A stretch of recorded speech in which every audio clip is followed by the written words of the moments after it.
I think of Hong Kong Growing Pains as many things.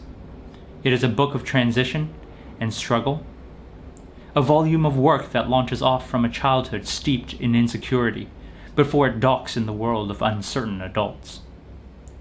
It is a witness report, recording the struggles of students and an entire city as Hong Kong and the youth in it alike have struggled with changes that seem so beyond their control. It is reflective yet distortive, a magnifying glass that tries to focus on the infinitesimal while recognizing that every piece is a part of the larger puzzle. It is a lens to see truth through, while being a visor made up of lies, as anything written by a writer is really more reflective of their own truth than a universal one. It is, in other words, a book with a sealed past and a fertile future filled with interpretations of all sorts, including those of the miss and re varieties. It's also a work of hope, despair, and gratitude. It's a book that wouldn't be possible without the people who supported me when I needed the support. It has fed on the kindness of friends who were willing to shelter me when I had no home, aid me when I could offer them nothing in return. A book made possible by the love and advice of people far smarter yet somehow quieter than I am. So I thank them here.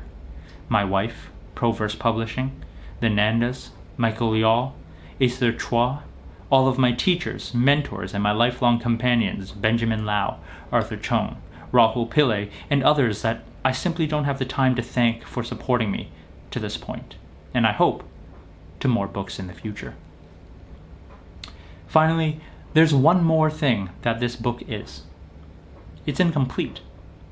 It was originally a symmetrical collection of 33 poems sliced into 3 sections, 11 poems for each. And now you will see that in the last section there are only 9. This was a voluntary choice. Inevitably, I was won over by the advice of those that I love and those I respect, those with more experience than I, and so I omitted 2 poems. It hurt, but it was necessary. And so the work is not complete. Yet the void that those poems leave speaks too. The empty space says something, nevertheless.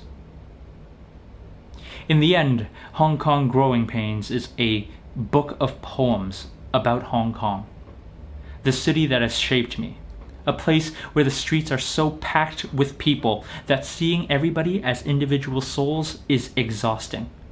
So we glaze our eyes over and pretend otherwise. It is a book about a place where we openly struggle on the streets and under the bright spotlights of prosperity, and yet weep in the safety and shadows of our own homes. It is a place so rich and varied that I can't pretend that this book will offer you anything more than a nibble of its real character.